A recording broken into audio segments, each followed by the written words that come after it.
Shabbat Shalom to you. And greetings in the name of Yeshua. Today this message is focused on the blood.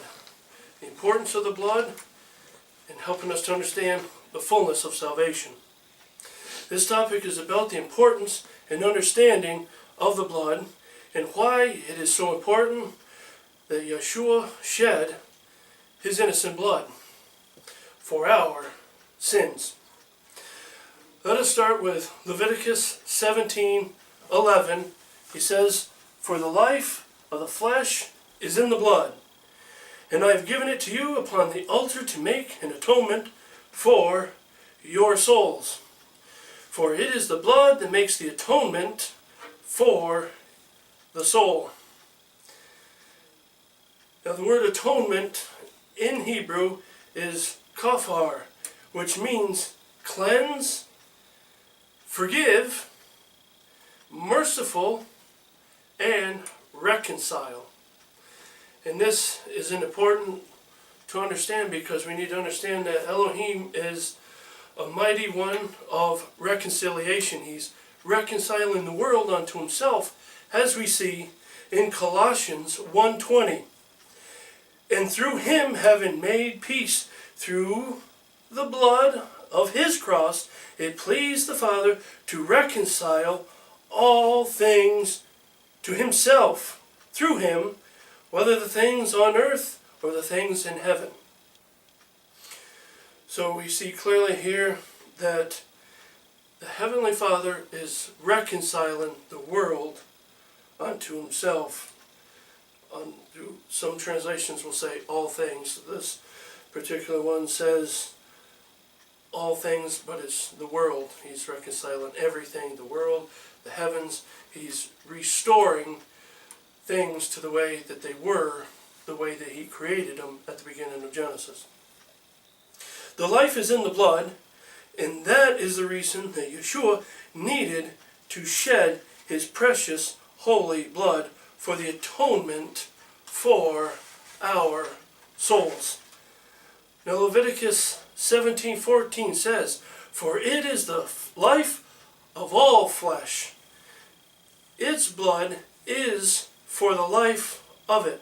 Therefore I say to the sons of Israel, you shall not eat the blood of any flesh.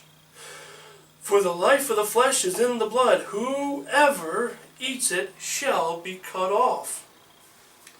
So we see clearly that the life of all flesh is in the blood. The blood is the life, the natural life, we could say. All flesh of everything that is living has blood, and the life is in the blood. Deuteronomy 30:20 says, "So that you may love Yah, your Elohim, and that you may obey his voice, and that you may cling to him, for he is your life." Yah, our Elohim, is life. "And the length of your days, so that you may dwell in the land which Yah swore to your fathers, to Abraham, to Isaac, and to Jacob, to give it to them." The Heavenly Father is the life. Now we're going to look at that's the natural life, and then he's also gives the life of the Spirit, the eternal life, and we'll see that. Elohim is your life. Now we understand that he is our life, and the life is in the flesh. And when we ask the Father to have the Son, we ask for forgiveness through the Son, his Holy Spirit dwells in us, and Elohim dwells in us. And he even dwells in us naturally because he gives us that life that he blew into Adam, the breath of life. Through the Holy Spirit, we will see, we gain eternal life. That is not to be confused with eternal life, though. He gives us all natural life. Everybody has natural life.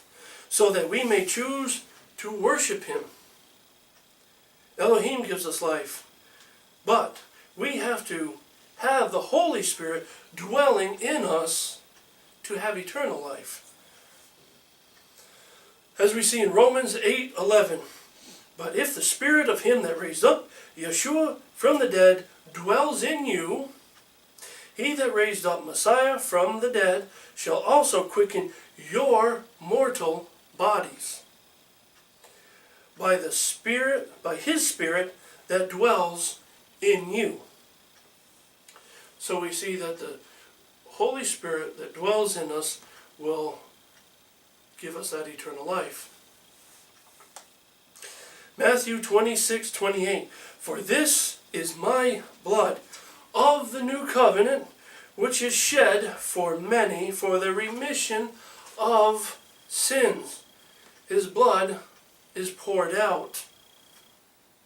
His blood is poured out, is shed, poured. The Greek word for that means to gush, to run greedily out, spill. That was necessary so that we can have atonement from our iniquity, from our sin.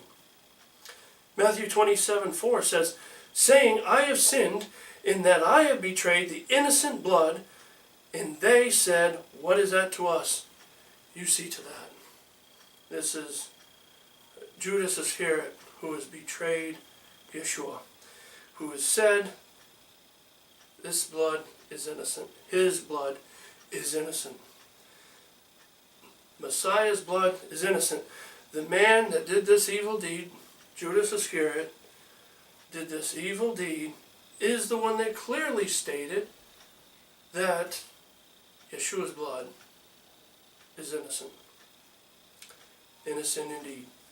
This is the reason why it is so important for Messiah to shed his innocent blood for the forgiveness of sins, for the forgiveness of our sins.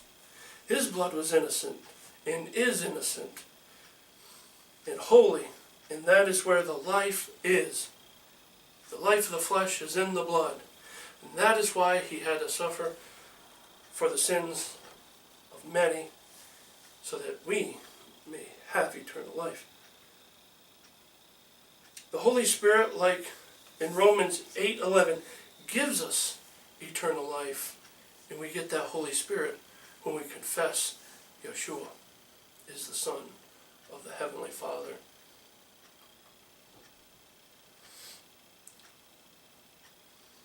The life of the flesh is in the blood. Elohim is life. The blood makes the atonement for our souls. Yeshua's blood was and is innocent and is shed for us. We need the Holy Spirit to give us eternal life. And that is a quintessential thing to understand, that the life is in the blood. And that is why Yeshua had to shed his blood. It wasn't because the Heavenly Father is loves killing and loves to see death, but that's the price that has to be paid. Particularly because the Heavenly Father had to kill an animal in the Garden of Eden, because he took those skins from animals to clothe Adam and Eve. And since then, it has been the blood that has made the atonement from that sin, and for our sins, and for every sin. And so, we just hope and pray that this message has been a blessing unto you, and may the shalom of Elohim, which surpasses all understanding, guard your hearts and your minds in Yeshua, Messiah. Amen, amen, and hallelujah.